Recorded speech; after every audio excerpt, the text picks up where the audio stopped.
नमस्कार। धर्म चर्चा के आज के क्रम में आपका स्वागत है। भगवान का स्वभाव कैसा है, कई ग्रंथों में इसका निरूपण है, लेकिन श्री मानस जी के सुंदर कांड में दोहा क्रमांक 47 से 48 के मध्य की चौपाइयों में श्री रघुनाथ जी ने अपने स्वभाव का वर्णन किया है। विभीषण जी से श्री रघुनाथ जी अपना स्वभाव बताते हुए कहते हैं कि हे मित्र, मेरा स्वभाव क्या है मैं आपसे कह रहा हूं, और मेरे स्वभाव के बारे में काकभूषण जी भी जानते हैं, महादेव भी जानते हैं, सारी सृष्टि जानती है कि मेरा स्वभाव कैसा है। और कहते हैं कि जो व्यक्ति जो नर हूं ही चराचर द्रोही, आवे सभय सरंत की मोही, तज मद मोह कपट छल नाना, करऊं सत्य तेहि साधु समाना। अर्थात व्यक्ति इस पूरे संसार का विद्रोही हो, पूरे संसार का शत्रु हो, पूरे संसार के उसने पाप किए हो, यदि वह मेरे शरण में आता है, शर्त इतनी है कि अपने मन के कलुष को, कपट को, छल को, अहंकार को खाली त्याग के यदि मेरे शरण में आता है, तो जिस क्षण व्यक्ति मेरे शरण में आ जाता है, उसी क्षण मैं उस व्यक्ति को साधु, सज्जन, बड़े बड़े सन्यासियों के समान पवित्र कर देता हूं। आगे और बताते हैं भगवान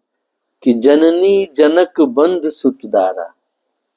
तनु धन भवन सुहृद परिवारा, सबके ममता ताग बटोरी, मम पद मन ही बांध बरी डोरी, समदर्शी इच्छा कछु नाही, हर्ष शोक भय नहीं मन माही, अस सज्जन मम उर बस कैसे, लोभी हृदय बसई धनु जैसे। भगवान कहते हैं जननी, माता, पिता, मित्र, भाई, बंधु, पत्नी, पुत्र, जितने भी आपके रिश्ते हैं, सारे रिश्तों के प्रेम को एक जगह इकट्ठा करिए सूत में, और उसको आपस में बुनिए, रस्सी बनाइए, और मेरे प्रति उन भावनाओं को एक रस्सी बना के मुझसे जोड़ लीजिए। और जैसे ही आप मुझसे जुड़ते हैं तो ऐसे समदर्शी, और अपने मन में फिर आप कोई इच्छा भी मत रखिए, ऐसे लोग जब मेरे पास आते हैं, ऐसे सज्जन को मैं अपने हृदय में कैसे रखता हूँ, ऐसे सज्जन को मैं अपने हृदय में वैसे ही रखता हूँ जैसे परम लोभी पुरुष अपने हृदय में सिर्फ धन को रखता है, धन की भावना को रखता है, ऐसे मैं इन सज्जनों को अपने हृदय में रखता हूँ। भगवान एक चीज और घोषणा के साथ कहते हैं, और यहाँ ये जानना जरूरी है कि भगवान इस धरती पे आते क्यों हैं। लोग कहते हैं कि भगवान आते हैं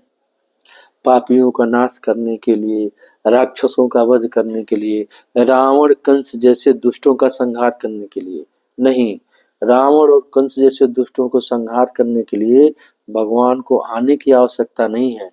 अपने भ्रुकुटी के विलास मात्र से कई कई प्रकृति को, कई कई सृष्टि को उत्पन्न करने वाला, समाप्त करने की शक्ति रखने वाले भगवान को रावण या कंस जैसे लोगों को मारने के लिए धरती पे आने की आवश्यकता नहीं है। भगवान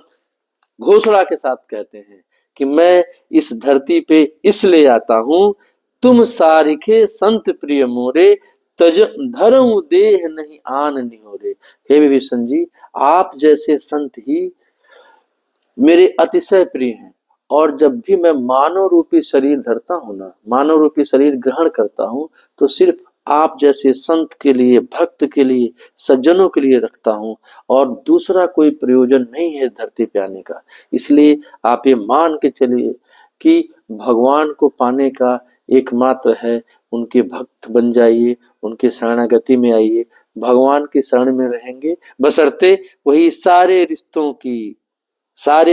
की सबके ममता ताग बटोरी, सभी रिश्तों की ममता को एक जगह इकट्ठा करिए, और उस सारे सूत्र को भगवान के चरणों में बांध के रस्सी को जोर से पकड़ लीजिए कि चाहे जो भी हो, तुम्हें माता च पिता,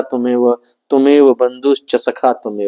जो कुछ भी है आप ही हैं, आपको छोड़ के जाऊंगा नहीं प्रभु, और ना आपको जाने दूंगा। भगवान आपको